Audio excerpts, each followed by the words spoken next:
Ministero dell'Istruzione per studenti e insegnanti, anche sulla scia del successo di Rai Scuola e del suo sito che in un solo mese a marzo ha oltrepassato 100 milioni di pagine viste. Sentiamo Francesca Pietrobelli.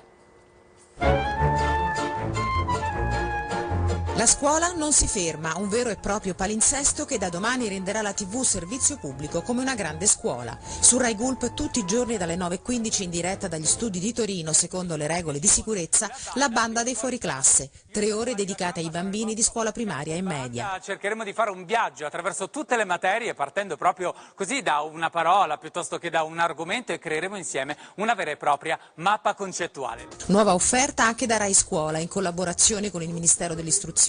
La scuola in TV, 110 lezioni dall'italiano alle lingue straniere, dalla pittura all'astronomia all'educazione fisica. Ci tengo in particolare a ringraziare i docenti e i professori che si sono dedicati a questo ciclo di lezioni.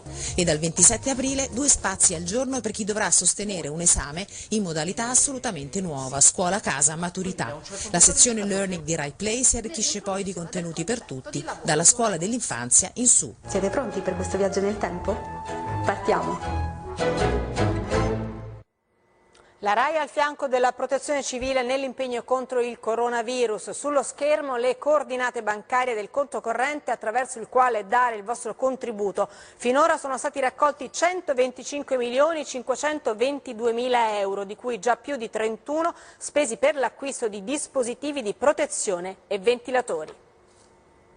La linea ora va a tutte le redazioni regionali. TG3 torna a mezzanotte con Linea Notte. Buona serata.